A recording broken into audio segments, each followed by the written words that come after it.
if you're hearing this, it means the grid isn't dead yet, and that means you still have a chance to move. This is Tom Weaver. It's 2:17 in the morning, Eastern Time.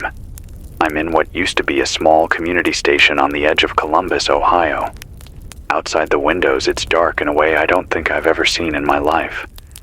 No highway glow, no mall lights bouncing off the clouds. Just a black line of treetops against a low, heavy sky that keeps flashing every few minutes, like somebody far away is taking pictures of the world with a camera that hates us. It's raining on and off, a cold, thin rain that sounds like sand thrown at the glass. The temperature in here is whatever it is when the heat dies, and the backup generator isn't meant to run this long. My hands won't stop shaking. I don't know if that's from the cold or from everything else. If you're anywhere within range of 97.4 FM, this is WKRC Emergency. This isn't the show that used to be here. The guy who used to sit in this chair, Mike, he left yesterday afternoon to find his kids. He didn't come back. So now it's just me and the red on-air light that keeps flickering like it's not sure if it wants to keep trying. Let me get this out of the way. This is not a drill. This is not some weird late-night stunt. This is not me trying to scare you for ratings. There are no ratings anymore. There are no ads. I've been pulling news feeds off whatever is still coming in through the satellite dish on the roof, refreshing the same broken pages, refreshing the same dead apps, listening to the same emergency tones, the same recorded voices, the same "please stand by." The world is different than it was on Monday. I don't think it's going back. If you're just tuning in somehow, if you just twisted your dial because the big stations went quiet and the music cut out and you landed here, let me catch you up with what I know. It started 3 days ago. At least that's when we noticed. You might remember that first push alert. I was in my apartment then, half watching some old crime show with the sound low, scrolling through my phone. The alert came in with that ugly siren sound that makes your heart jump before you even read the words. It said, "Unusual satellite activity detected. No action needed." No action needed. That was the first lie. You probably got the same alert, or you saw people posting about it. Some tech account said a GPS satellite had gone off course. People joked about their map apps pointing them into rivers. Memes flew around. Someone made a video pretending their Uber drove straight into Lake Michigan because of unusual satellite activity. We laughed. I laughed. I remember sending a screenshot to my friend Danny and writing, "Guess the sky is drunk." Then came the second alert. That one didn't sound like a joke. Multiple communication satellites offline, intermittent outages possible. That was when the live sports stream started freezing mid-play. That's when some of you lost TV in the middle of that big game. That's when a lot of you went, "Huh, that's weird," and then kept going with your day. You reset your router. You cursed your internet provider. You didn't think World War. Why would you? None of us did. We've all seen too many movies. In the movies, there's always a clear start. Sirens, jets overhead, the president on every channel. This didn't start like that. It started like a glitch. What I heard later, from a guy who called himself Shark on an encrypted line, was that the first thing to go weren't even the satellites. It was what was watching the satellites. Radar arrays in Alaska, some listening stations in the North Atlantic, an early warning site in the UK. He said they started getting wrong readings, blips where there shouldn't be blips, shadows of things that didn't exist. Then those shadows moved. At first, they thought it was some software update gone wrong. Then they realized it wasn't. By that point, the rest of us were still arguing online about whether the outage was the fault of some telecom giant or some storm somewhere we couldn't see. You know how we are. We can't see the whole board, so we fight about scraps. The third alert never went out. I only heard what it would have said because of a recording from a fire station scanner in Virginia that someone pushed to me before the lines got too jammed to handle anything longer than a text. It was a male voice, calm, reading something off a script. This is a national emergency. A series of hostile actions has been detected against United States space and communications assets. The recording cut off in the middle of the word assets. Then you hear someone in the room say, "Jesus Christ," and then nothing but a tone. That was the moment, I think. The moment when people who wear uniforms and people who sit in bunkers stopped thinking glitch and started thinking attack. But for the rest of us down here, walking dogs and making coffee and sitting in traffic, we still didn't know. Not yet. Around noon that day, the GPS in my car went dead while I was driving to the station. Not just recalculating, but gone. The screen just froze on a map of a road I had already passed. I shrugged, turned the thing off, drove like it was 1995. I came in here, sat down, put on the usual music, cracked a lame joke about remember paper maps. People texted in. They laughed. Someone sent a picture of one of those giant fold-out maps in the glove box. I played another song. The sky outside looked normal. Then the planes started to move. We didn't see them right away, not here. But somebody in Cleveland did. Somebody in Detroit. Somebody near an Air National Guard base in Toledo. Clips started showing up before the network slowed to a crawl. Rows of gray shapes lifting off, one after the other, climbing into the sky. No contrails, though. That was weird. Usually you see those white lines. Not this time. Just dark wings cutting into the clouds. At first you think, training exercise. There was some talk about that on a forum I follow. People saying, oh, they do that every now and then, no big deal. Except an hour later, there were more. Not just here, in Germany, in Poland, in Japan, in the UK. Somebody in Norfolk filmed ships leaving harbor at a speed that made the water behind them look like it was boiling. Somebody in San Diego caught a convoy of trucks full of guys in gear, helmets on, faces blank, rolling past lines of cars stuck at a light. The anchors on the 24-hour news channels kept smiling, kept calling it unusual and active and heightened. All those soft words they use when they want you to watch, but not panic. They said there had been an incident in orbit, that allies were in close contact, that the situation was developing. They played the same 3 clips over and over, while the ticker at the bottom of the screen started filling with phrases like Article 5 discussions, and cyber offensive, and strategic deterrence posture.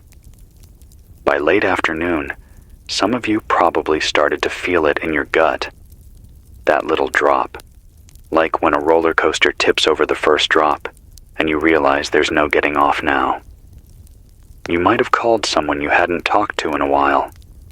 Maybe you filled your gas tank. Maybe you did nothing, because doing nothing felt safer than admitting you were scared. I was on the air when the first city went dark. It wasn't ours. It was Stockholm, or at least that's the one we heard about first. Someone in the control room shouted from down the hall that all the traffic cams went black at once. Then somebody else yelled that the online flight tracker site was suddenly empty over half of Northern Europe, like the planes had just blinked out of existence. A guest on one of the bigger stations in New York, some retired general with white hair and too many pins on his suit, was mid-sentence when his feed froze. His mouth was open on a word that never came out. The anchor smiled that plastic smile and said they were having some technical issues. It wasn't technical. The satellite that carried that feed had just been turned into a cloud of burning trash. Here's what I know now that I didn't know then. Someone, maybe one side, maybe both, maybe more than two, had put things up there years ago. Small machines that hid among the junk orbiting above us. Silent, patient, waiting for a command. 3 days ago, they got it. They lit up their engines, changed their paths, and started slamming into anything that could talk, see, or guide. GPS birds, weather eyes, spy lenses, long-distance links. Not all of them, but enough. Enough to knock holes in the way we see and talk to each other. Enough to blind missiles. Enough to blind early warning radars.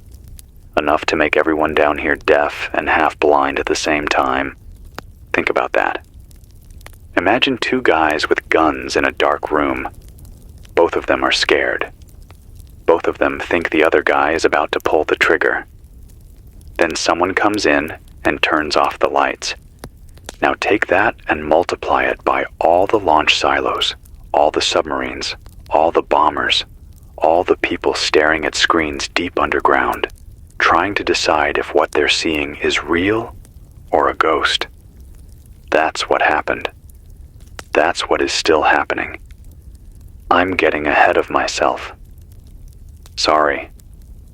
It's hard to tell this like a story when it still feels like it's happening to me in real time. Let me pull back. By that night, that first night, the networks started to break in ways you could feel. Calls dropped halfway through a sentence. Messages took minutes to send. The map apps were useless. TV channels looped the same segments. Then, some stations started playing the emergency alert system tones, the ones you're used to hearing, followed by a calm voice saying, "This is only a test." But it wasn't a test. I recorded one of those messages off a station in Chicago before their stream cut out. It said, "This is a message from the emergency alert system. Important instructions will follow." Then nothing. Dead air. That's when I decided to stay here at the station. I thought, stupidly, that if everything else went quiet, a small place like this might still have a voice. We still had the old analog transmitter. We still had a generator in the shed. We still had a tower that wasn't tied into all that smart switching gear. I made a pot of coffee, texted my sister in Dayton to tell her I was okay, and told her to fill her bathtub and charge everything.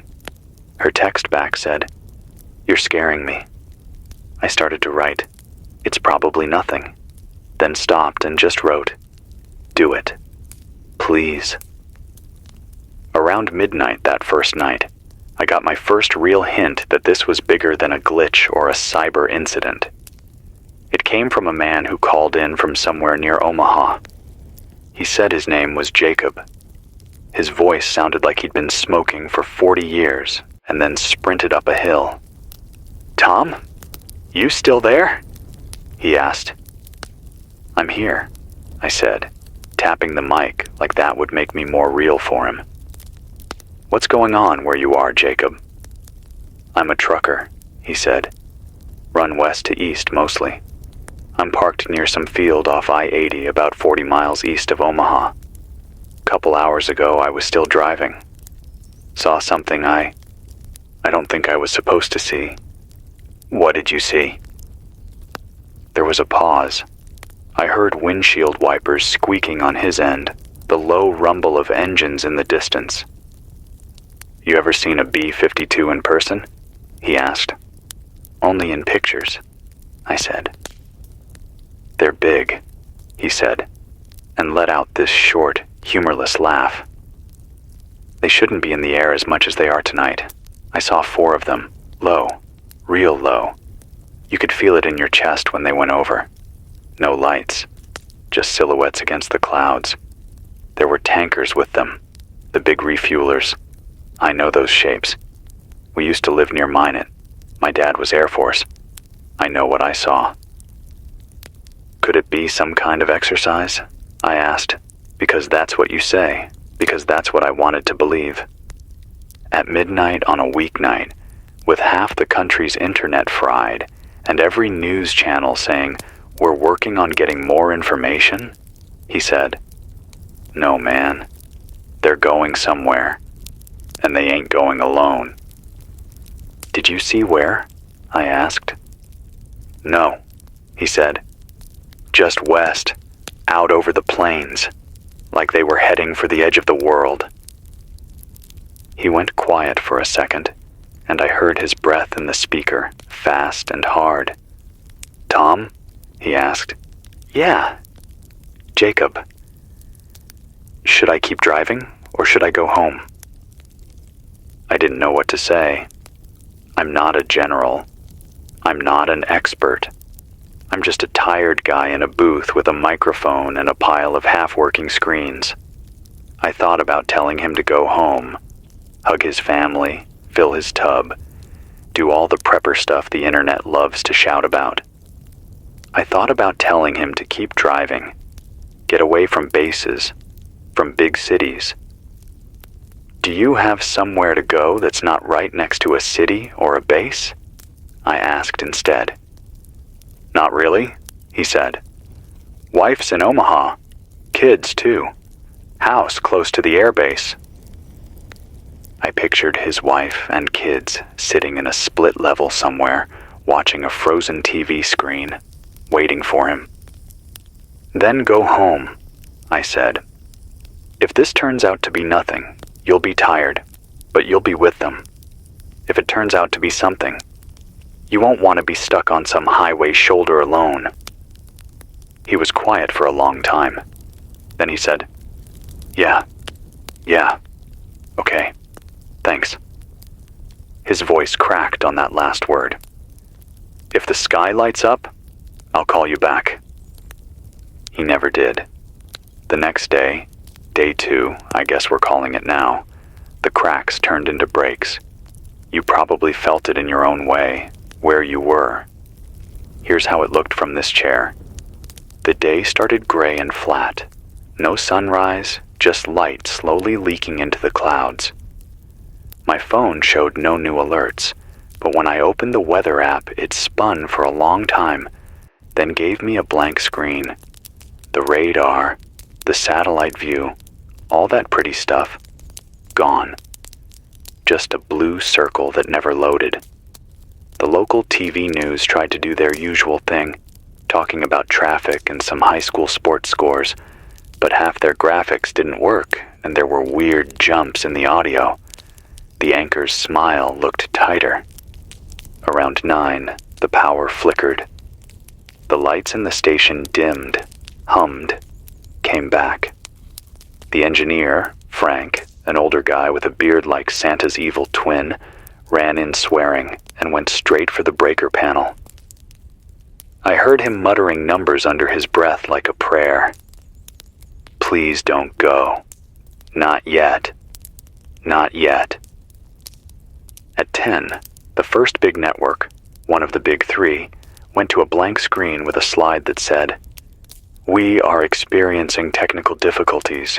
Please stand by." They stayed like that for an hour. Then they came back, but not with their usual shows.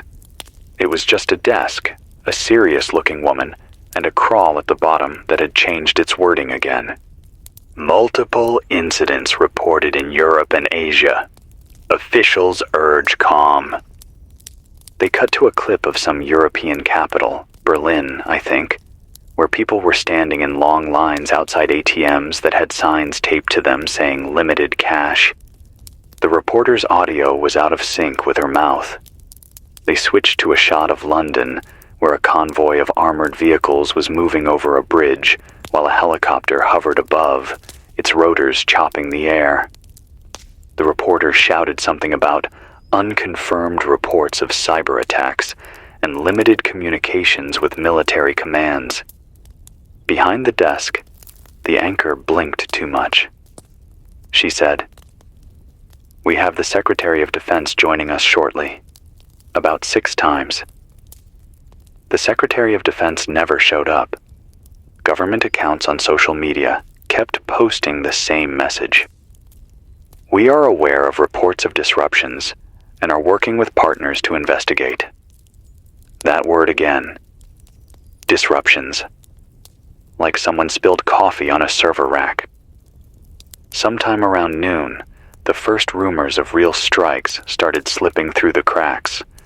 Not just outages or incidents, but hits.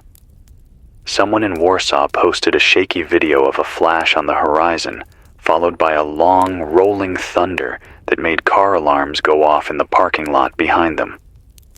The caption only said, "What is this?" Before anyone could answer, the account went dark. Someone in Seoul filmed a line of people being rushed down into a subway station by soldiers with rifles slung across their chests. The loudspeakers in the background were saying something over and over in Korean, but the audio was too garbled to make out. I tried to call my sister again. The call didn't even ring. Just a fast, busy tone, that ugly, chopped-up sound I hadn't heard since dial-up days. If you were driving that day, you might have noticed the lights. The street lights in some cities went to flashing yellow and stayed there. The big digital billboards on highways that usually show soda commercials started showing messages from FEMA instead. Prepare for possible service interruptions. Keep phones charged. Expect official messages on radio and TV. Out at the airport, they started canceling flights. First a few, then most, then all. The departure board filled with the word "canceled" like some grim art piece. People posted videos of pilots standing at gates, shaking their heads, looking as lost as everybody else. In the middle of all this, a guy named Aaron called me from New Jersey. His voice had that strained calm that people use when they're trying very hard not to lose it. "Tom, I work in a data center near Newark," he said. "We host stuff for a lot of important people, big companies, some government contracts, though they don't label them that way. Yesterday evening we got hit.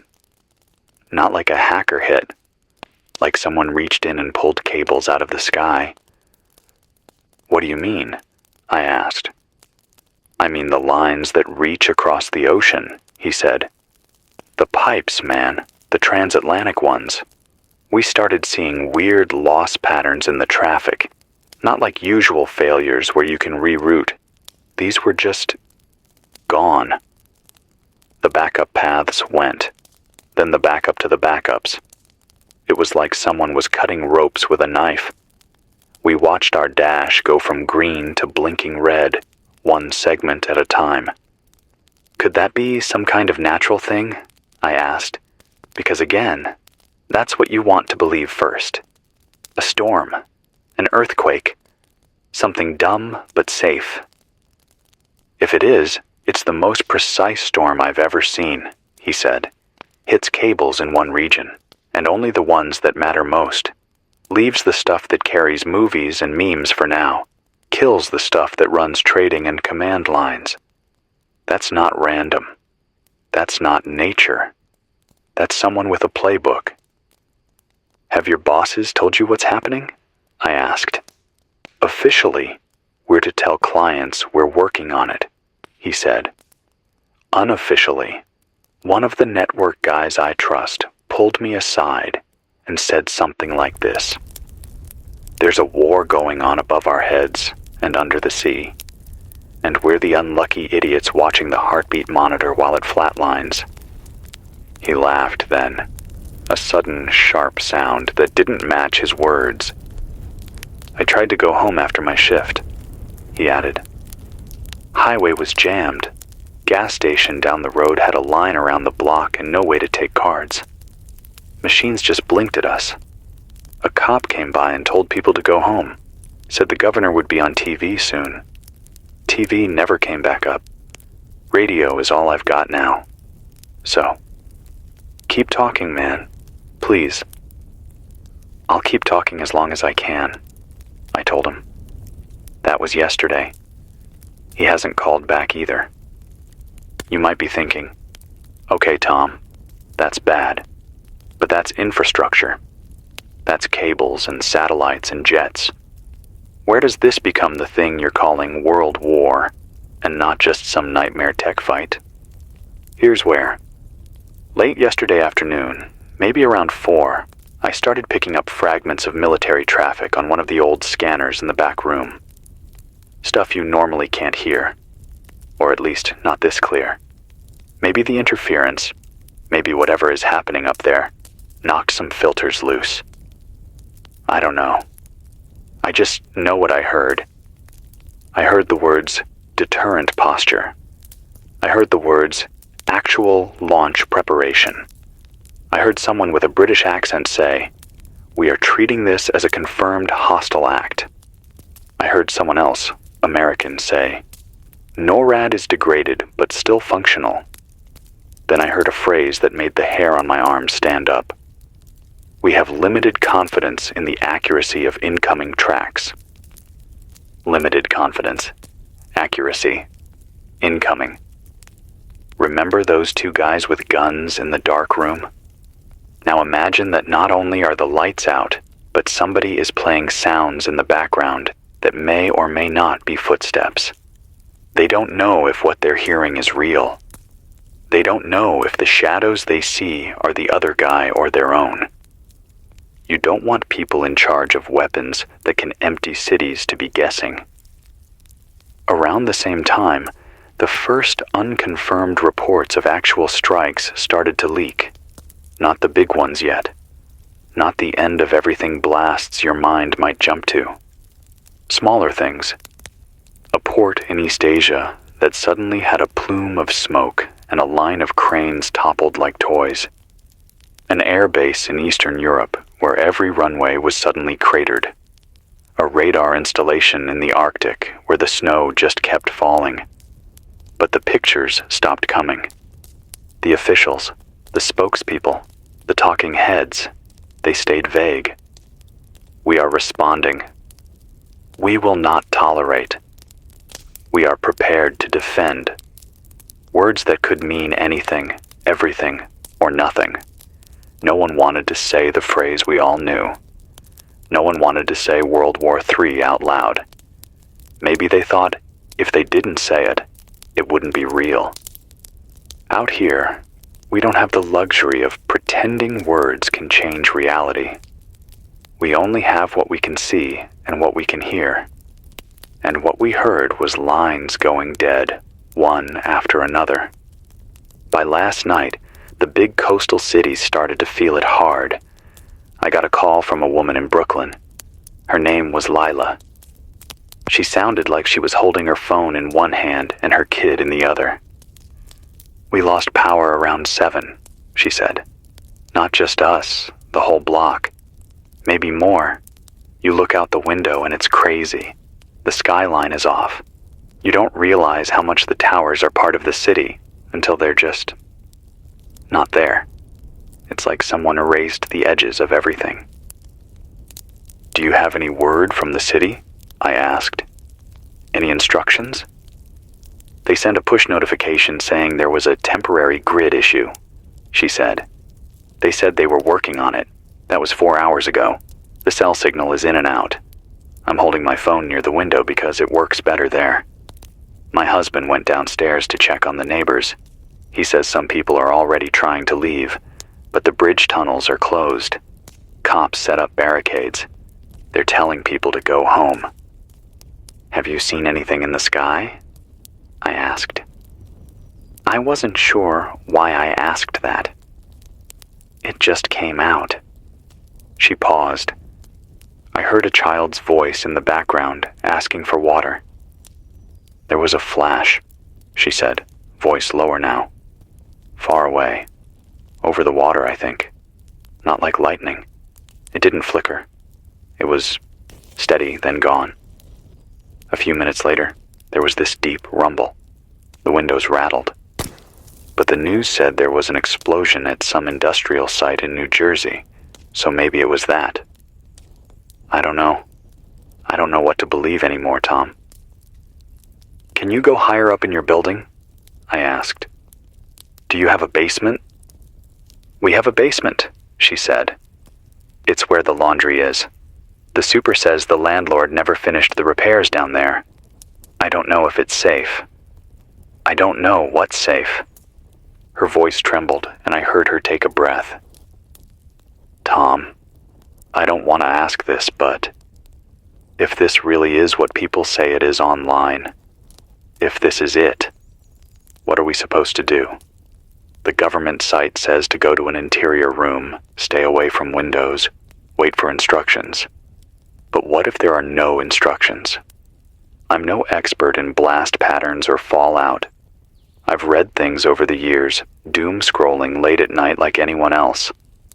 I knew enough to know that if something big hit close, there wasn't much you could do. But if it was far, if it was indirect, if it was smaller, then maybe small things mattered. Walls, distance, time. Do you have food? I asked. Some, she said. We went to the store yesterday.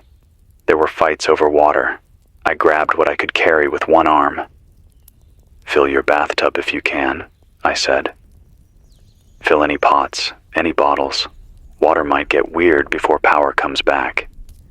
If you can, put some distance between you and outside walls. If you have a hallway with no windows, that's better than a room with glass. If things go bright again, don't stand at the window to watch. I know that's hard. We all want to see. But trust me, don't. There was a long pause. Then she said, My daughter is 4. She keeps asking why the cartoons aren't on. I told her the TV is sleeping. Tell her the city is taking a nap, I said. That the lights will come back when it's ready. Will they? She asked. I didn't answer that. I just said, Keep your radio nearby.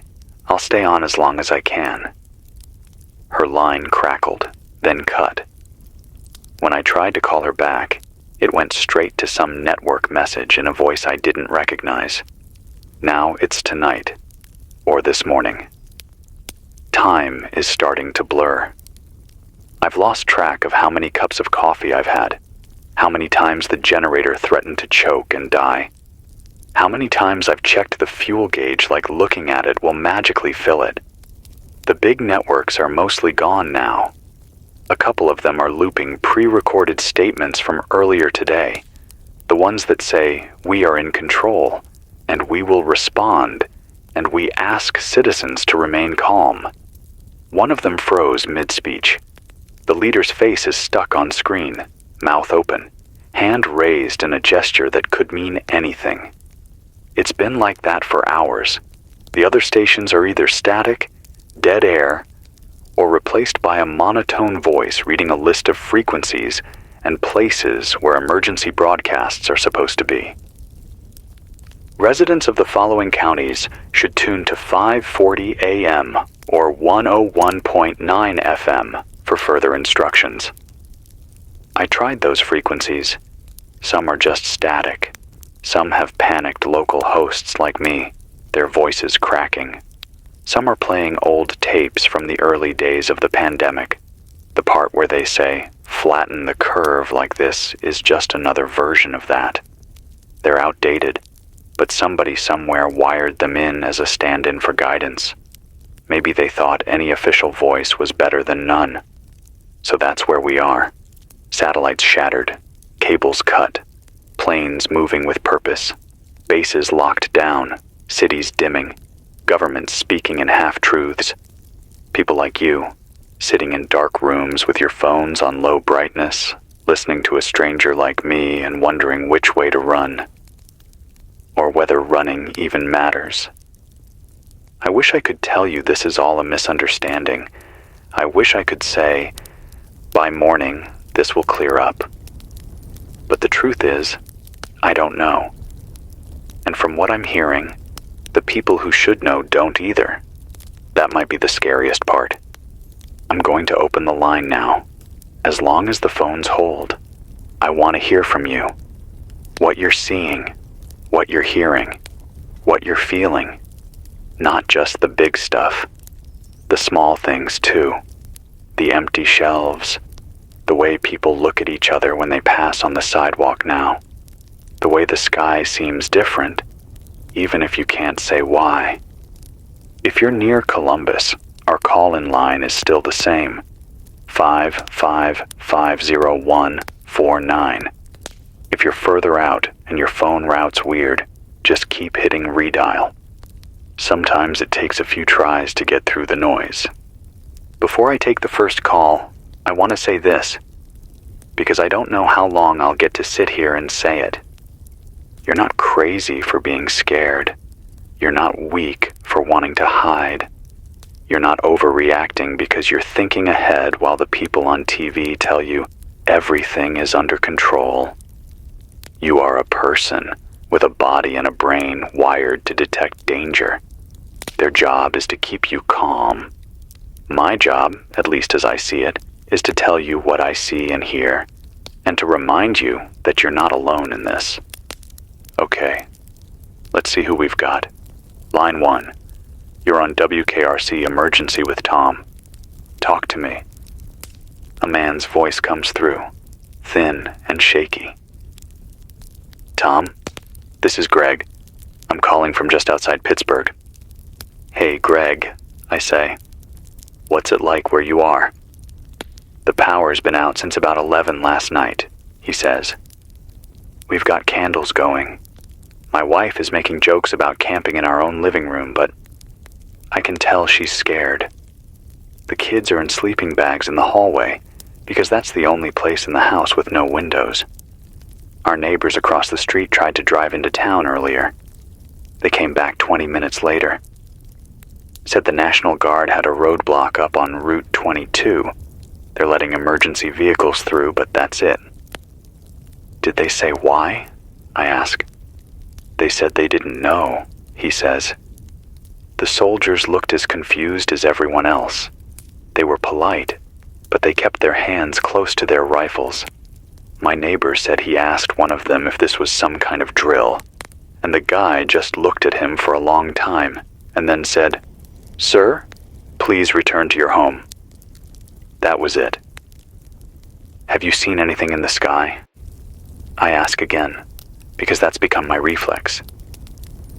He laughs, but it's not really a laugh. Yeah, he says, around sunset, there was this streak, high up, not like a plane, no blinking lights, just a white line that glowed brighter than it should have, for longer.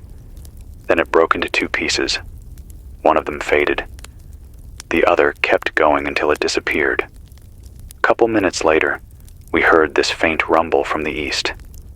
The dog freaked out.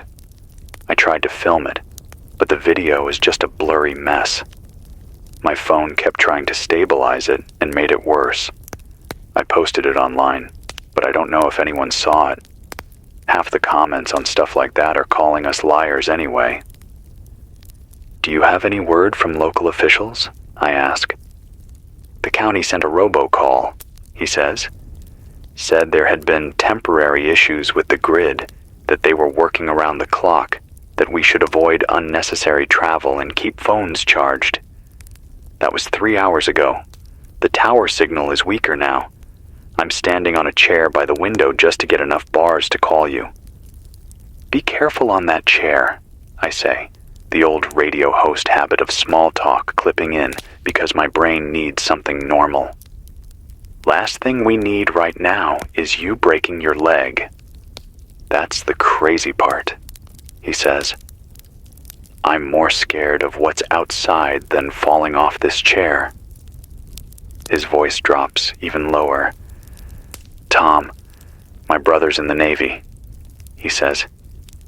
He's on a ship that's, well, he told me years back, if things ever got bad, I shouldn't expect to hear from him, that they'd go quiet. Last I heard from him was 2 days ago. Just a text that said, "Love you. Stay safe. Stay off the coasts if things go sideways." I don't know what to do with that. We're not near the coast, but we're not exactly in the middle of nowhere either. Do I pack up the family and try to drive west, Or do I sit tight and hope whatever is coming doesn't notice us? I close my eyes for a second. I picture the map, all the dots of cities and bases and industrial sites and airports. I picture the arcs of missiles I've only ever seen in diagrams. I picture rumors of limited strikes, tactical hits, all those words people invented to make the unthinkable sound neat. I can't tell you what to do, I say, and I hear my own voice sound hollow. What I can say is this. Right now, the roads near big cities are more dangerous than staying put, unless you're right next to something you know would be a target. If you have a way to shelter in place for a bit, some food, some water, a room away from windows, it might be better to wait and see rather than get stuck in a line of cars going nowhere. So you're saying stay, he says. I'm saying, for tonight, focus on what you can control, I say. Get your kids comfortable. Move them away from glass. Fill every container with water you can. Keep your car's gas tank topped off if you can do it without a crazy scene. Charge any old battery-based things you've got. Radios, flashlights, power banks. And listen, not just to me, to the air, to the mood of the people around you. If things tip, if the soldiers at that roadblock stop being polite and start shouting, if you see flashes on the horizon that aren't lightning, that's when you make new choices. But don't let fear drive you onto a highway where you're just a sitting duck. He exhales, long and shaky. Okay, he says. Okay, that's something. Thanks, man. Hang in there, Greg, I say. Keep your radio on if you can. You're not alone. We lose the call. The line drops with a burst of static that sounds like crumpled paper. I look at the clock on the wall. It still ticks because it's battery powered, but the minute hand seems to lurch instead of glide. It's 2:41 now. The rain outside has picked up. I can hear it pounding on the metal roof over the hallway.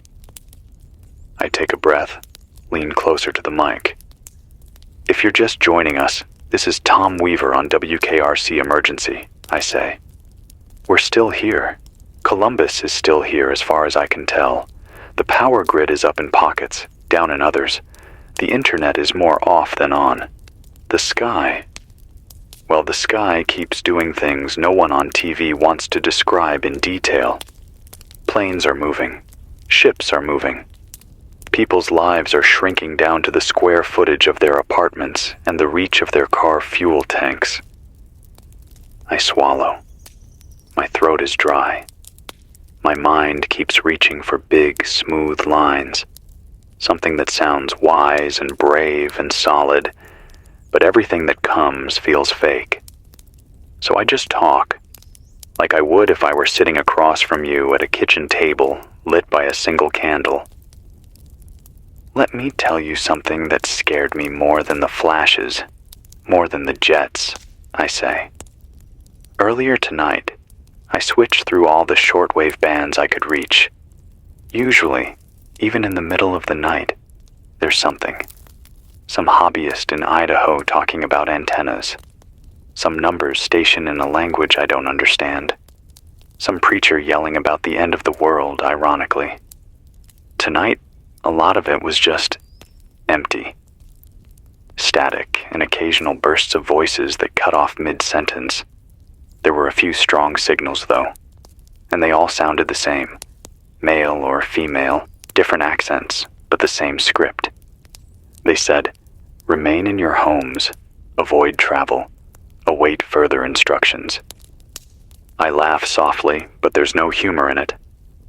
I don't know about you, but I've had a lifetime of await further instructions, I say. We're past that now. We're in the part of the story where regular people decide what happens next in their small corners, while the big pieces move on maps we can't see. That's what this broadcast is, I guess. Not instructions, not orders. Just a way to keep voices moving through the dark. The studio lights flicker again, For a split second, everything goes black except the tiny red glow of the on air sign. My heart jumps into my throat. Then the overheads stutter back to life. The computer screens redraw themselves.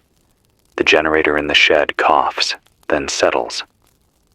I know some of you out there have scanners, have contacts, have little bits of extra info, I say. If you do, and if it doesn't put you at risk, call in. Share what you know. We'll try to piece together a picture from all our little broken shards. The phone line indicator blinks again. Line 3 this time. I press the button.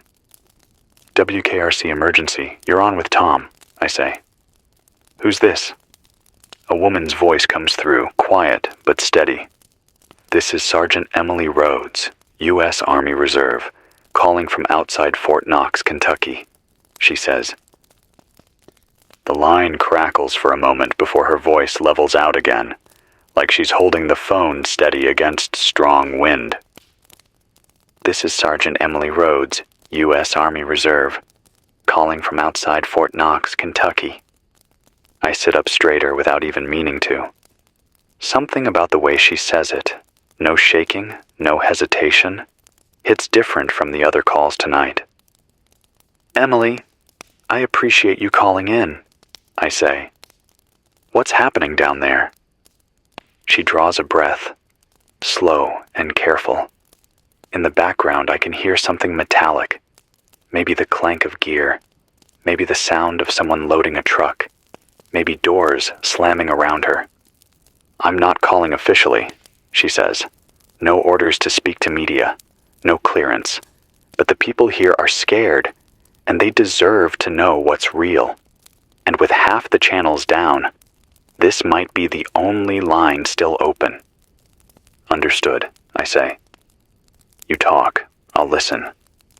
There's a brief pause, like she's deciding how far she wants to go.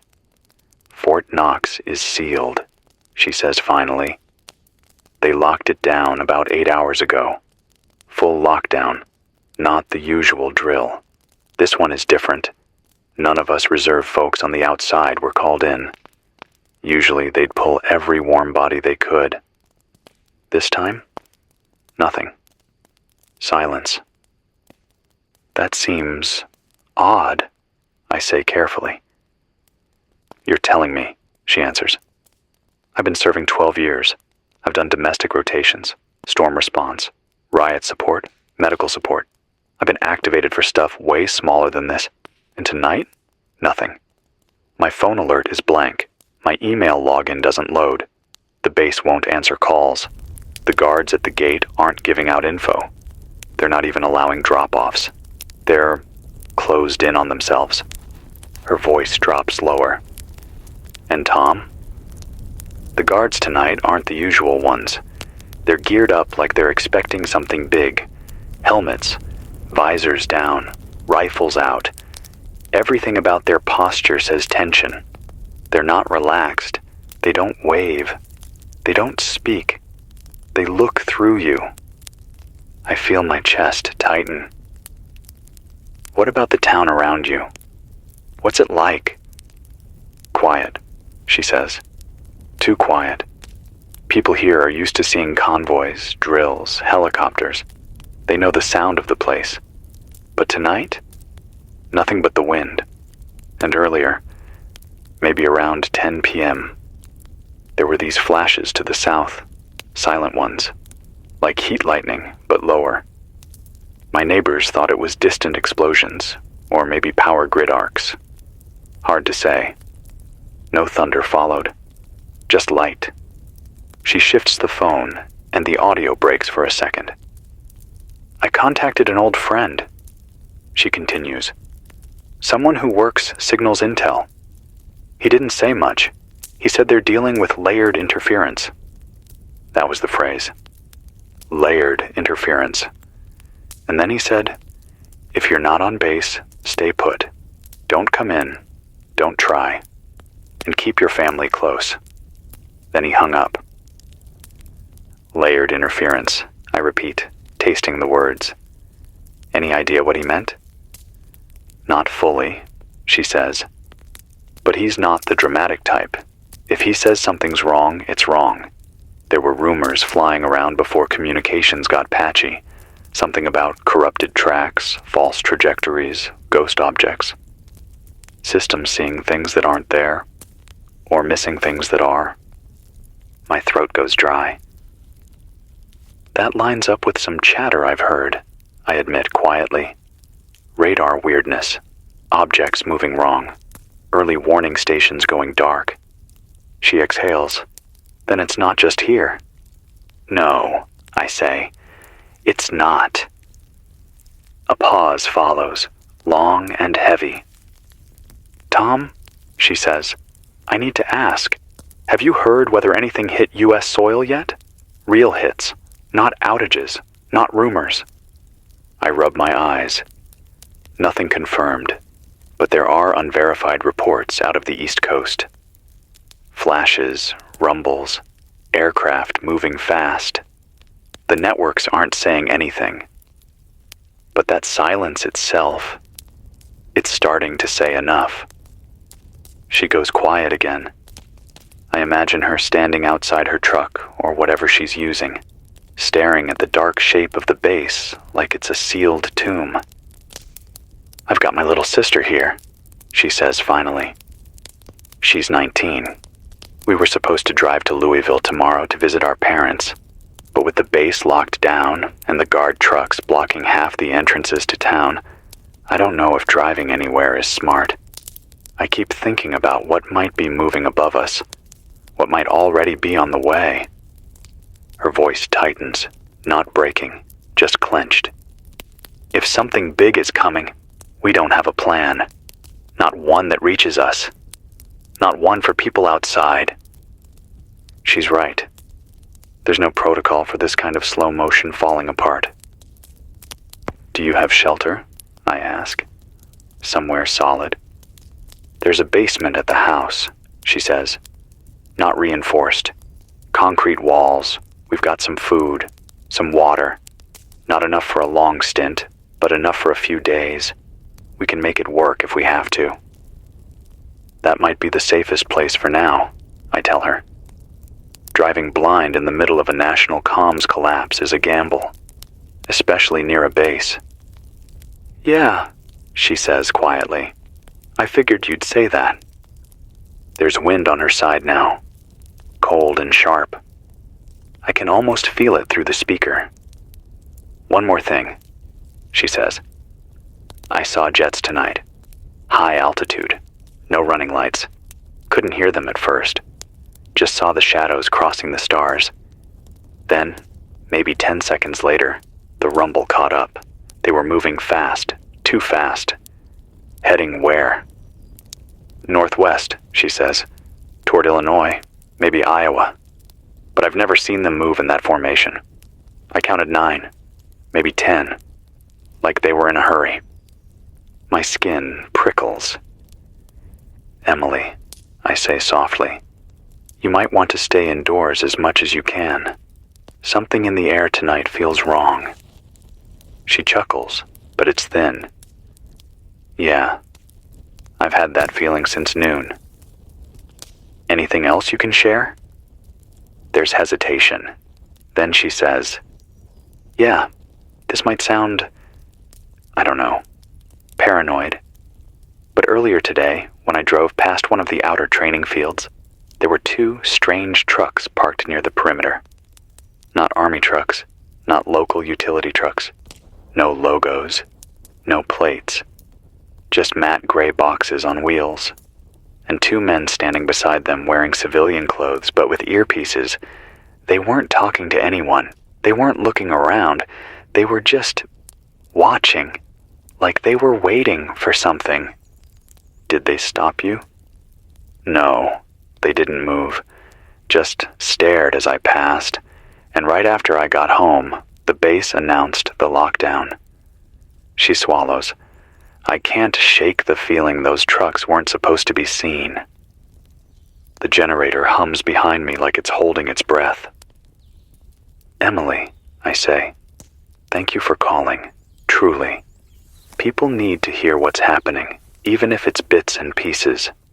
Keep your sister close. Stay inside if things get louder or brighter or stranger. And if you can, call again. I will, she says. And Tom, stay safe. People out here need your voice. The line drops. The studio feels smaller suddenly. The air heavier. The lights buzz faintly with that low, uneasy vibration that tells you the power is not stable. I lean toward the mic and speak again, my voice quieter. For anyone just tuning in, that was Sergeant Emily Rhodes from near Fort Knox. And what she described matches a pattern we've been piecing together tonight. Bases sealing themselves in, troop movements, foreign and domestic lines cutting in and out, jets flying high and fast with no running lights, flashes in the distance with no official explanation. I rub my forehead, trying to keep my thoughts straight. There's a feeling tonight, I say, like the whole country is holding a breath it can't let out, like something big is moving behind a curtain, and all we can see is the shadows. The phone line blinks again. Line 2 this time. I hit the button. You're on WKRC Emergency with Tom. Who's talking? A man speaks, his voice low and steady but trembling at the edges. My name's Royce, he says, calling from Lincoln, Nebraska. All right, Royce, what's happening where you are? He breathes through his nose, shaky. You won't believe this, he says, but I saw... God, I don't even know how to say this right. I saw something falling from the sky tonight. Not like a meteor, not like space junk, something different. I sit up. Tell me what you saw. He swallows. I was outside letting the dog out around midnight, he says. The sky was clear. You could see stars. And then, over the western horizon, there was this streak. Bright, straight. No flare out, no tail. Just a glowing needle sliding across the sky. Fast, real fast. Then it broke apart. 3 pieces. One fizzled. One went dark. The last one slowed down. Slowed down? I repeat. Yeah, he says quickly. Like it braked. I know that sounds insane, but that's what I saw. It went streaking across the sky at insane speed, then almost hit a stop. Not full stop, but it slowed. Then it dropped below the tree line. And about 10 seconds later, there was a deep thud. No explosion. Just a thud that rattled windows. My skin crawls. A controlled descent? I ask. Maybe, he says. I don't know. But after the thud, every dog in the neighborhood went crazy. Mine was barking like it wanted to tear the fence down, and the power flickered, twice, then went out completely. It came back an hour later, but weaker. Lights look dimmer. Refrigerator hums funny, like something fried part of the grid. Did anyone else see it? Yeah, he says. My neighbor across the street came out with a flashlight. He said he saw the same thing, but from farther back. He thought it was a plane at first, but no plane slows like that, and the color was wrong. Too white. Too clean. I drum my fingers on the desk, trying to connect this with everything else. Any military response? I ask. Oh yeah, he says. About 15 minutes after the thud, 2 jets flew overhead. Low. Fast. Headed directly toward the area where the object landed. Then a chopper. Then another. All within 15 minutes. Did you see where it might have landed? There's a field about a mile west, he says. Cornfield this time of year. Flat and empty. I thought about driving out there, but then I remembered the stories you mentioned earlier. The flashes. The lockdowns. and I decided I like staying alive more than I like answers. Good choice, I say. But here's the weirdest part, he continues. About an hour after the object fell, the emergency alert on my phone went off. Not the normal tone, a different one, lower. And the message just said, "Shelter in place. Avoid Western districts. Await instructions." No reason, no signature, no timestamp. And when I tried to screenshot it, it vanished. Vanished? I repeat. Yeah, he says. Just disappeared. Like it never happened. I lean back and exhale slowly. You're not the first person to mention alerts that appear and disappear, I say. Someone in Michigan said the same thing earlier. Same kind of message. Vague, but urgent, and temporary. There's a long pause. Then he says, "Tom, do you think someone shot something down? Or that something fell out of orbit? Or..." His voice wavers. "Or do you think someone put something down? On purpose?" I don't answer right away. Because I don't know. And because saying the wrong thing right now could tilt people into panic. "Royce," I say finally, "I think whatever's happening up there is larger than what any of us have been told. And I think things are falling. Whether that means debris, weapons, drones, or things we don't have names for yet. But I also think leaving your house right now, in the middle of a blackout night, near a possible impact site, would be a very bad call." He lets out a small, shaky breath. "Yeah," he whispers. "That's what I thought too." "Stay inside," I say. "Move to an interior room. Keep your radio close. And if you see more lights or hear more thuds, call back." "I will," he says. "God help us, Tom." The line drops. I sit there for a moment, staring at the mic, feeling my heartbeat in my throat. Then I lean forward again. For those listening, that's 2 calls in a row from 2 different states describing controlled objects falling from the sky. We don't know what they are. We don't know who controls them. But something is moving up there. Something besides the jets. I look toward the studio window again. Still dark. Still flashing every once in a while. Far off, like someone taking silent photos of the night. "We're not done," I say quietly. "I'm here. I'm not going anywhere." I take a breath.